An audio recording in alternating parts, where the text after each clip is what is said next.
Assalomu alaykum. Meni ko'rib turgan qadrbaland qadrdonlar. Xullas, bu videoda sizlarga 3 ta yaxshi narsa haqida ma'lumot beraman. Videoni ko'rib tursanglar, bilib olasizlar. Ikkinchi, uchinchilari ancha odamni xursand qiladi, ham qiziq. Birinchisi, ko'rib turganinglardek shunaqa joy. Mana bu yerga parking qiladi. Shunday parking qilgandan keyin tekin bu yer, shu yerdan kiradi, shunday qo'yadi. Bu yerda borki, hojatxona bor, suv tushadi, qo'l yuvgani, hamma yo'g'i top-toza. Hozir mana aniqroq bo'lish uchun bitta kirib ko'rsataman. Belgi qo'yib qo'ygan, mana havadan deb qo'ygan. Nari taraf qizlar ekan, pishtoyni mana shu yerdan bo'lsa bo'ladi. Bu yerga kirganingizda. Eng qizig'i, hojatxonada ham konseyner bor. Hozir odam yo'q ekan. Ko'rish mumkin mana, suvlar tushadi.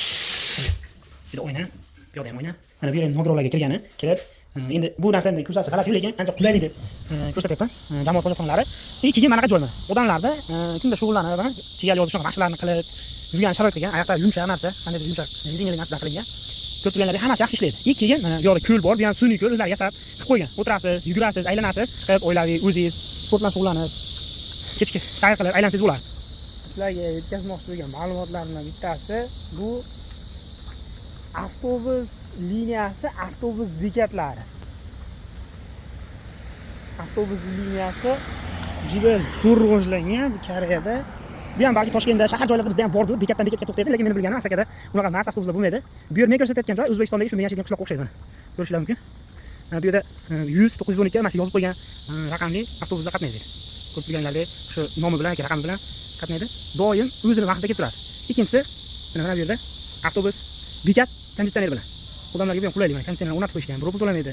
Internet, Wi-Fi hamma narsa ishlaydi. Mana elektrobus ketdi. 984. Ikkinchisi mana keldi. Bu ham elektr 809. O'sha yerda ko'rsatilganlar kelyapti. Yana bitta qiziq ma'lumot mana vaqti. 900 raqamlar ko'rinmayaptimi? 918 3 minutdan keyin keladi. Uncha ko'rinmayapti. Xullas, hozir qayerga ketgani? 20 minutdan keyin keladi, shunaqa qilib hammasi raqamlarni yozib qo'ygan. Keyin mana chiroyli qilib liniyalar yozib qo'ygan. Mana shu raqamli avtobus mana shu bekatga borib qaytadi, mana ko'rib, qaysiga chiqishim kerak, nechida, hamma yo'lda ko'rsatib qo'ygan.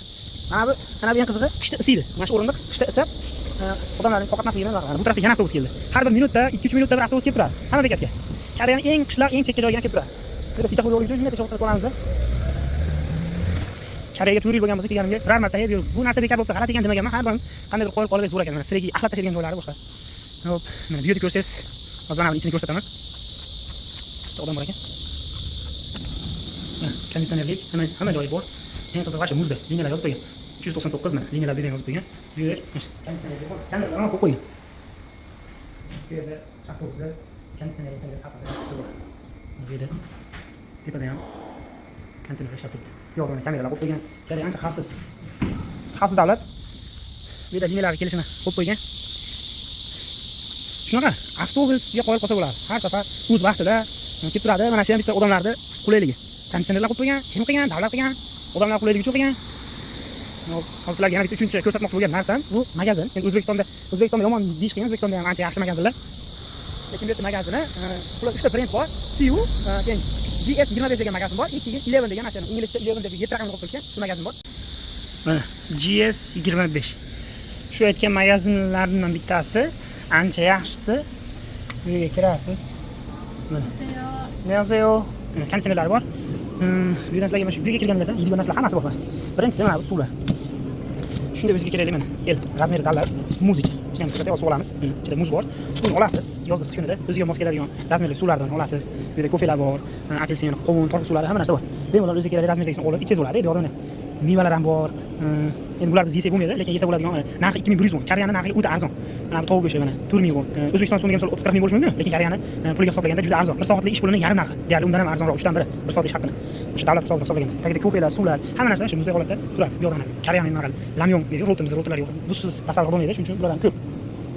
Shunday ko'rsangiz mana bu yoqda bunaqa yeydigan narsalar ham bor. O'zingizga kerakligini shunday olasiz. Albatta bu magazinlar qulayligiga shu albatta ishdan shashilganingizda ertalabda bittani shunday olib yeb ketsangiz bo'ladi. Bular ham tayyor mahsulotlar olib yeysiz. Lekin bizga mumkin emas. Ichida tovuq go'shti, mo'l go'shti, cho'chqa go'shtlari bor. Shuning uchun biz yemaymiz. Katta ehtimol bilan biz ko'proq suvni ichamiz. Suvni ichganda ham tarkibini yaxshilab qarab, mana shunaqa kofe ichishimiz mumkin. Yaxshilab qarab olib ichamiz. Lekin yeydigan narsalarimiz deyarli yo'q. 95% yeydigan narsalarimiz yo'q. birorta bunaqa lamyolar chiqib qoladi. Bularning Indoneziyadan kelgan halol sertifikati borlari, shunaqa chet elliklar ko'p ishlaydigan joydagi shunaqa GS magazinlarda bo'ladi. Shu yerdan olib yeymiz. Mana suvlarni ham bemalol muzda har xil razmerda. Keyin O'zbekistondagi magazinlarda bu hali life hackni balki qilishar. Mana 1+1 aksiyasi, bu yerda 2+1 aksiyasi, ikkitasi 4600, o'zi bir donasini 3000 so'm. Tuga degani, ikkitasi degani 4600. Haligi bitta olsangiz, ikkinchisini olsangiz arzonroq bo'lsa odamni qiziqtiradi. Biz misol olamiz. Mana 1+1 mashinaga qiziqib mashina olishimiz mumkin biz. 3000 ekan. Значит 1,5 mingdan tushadi. Naqdlik olamiz. Bir yerda 3 ta olsak arzonroq bo'ladi deb yana ham olamiz. O'zi bitta ichamiz, lekin ikkita 3 ta olish uchun qilamiz. 2+1. Ko'rishinglar mumkin. Shunaqa. Bundan mana suvdan olamiz. Bundan aksiya yo'q ekan. Xullas akalar, shu jitchi yurganga вообще svetdim, telladan ketdim, bizdan ancha issiq bo'lyapti. Keyingi videolar nima haqida bo'lsa, nima qiziq, nimaga tushunmadinglar, videoni iloji boricha yaxshi olishga harakat qildim. Kamchiliklar bo'lsa uzr. Kanalga obuna bo'lib, kommentariyada fikrlar yozinglar, like bosib qo'yinglar. Bunaqa megabayt ham ketmaydi, pul ham ketmaydi. Shunchaki bizga xursandchilik. Keyingi videolar mashina haqida bo'lsinmi? Kia Morning 2012-yil $1000. Hozir mashina $1000 kim bersa sotaveraman. Yurishiga gap yo'q, hamma yo'q joy-joyida. 4 yil, 3,5 yil mindim bu mashinani. Yaxshi xizmat qildi. Faqat mexaniki.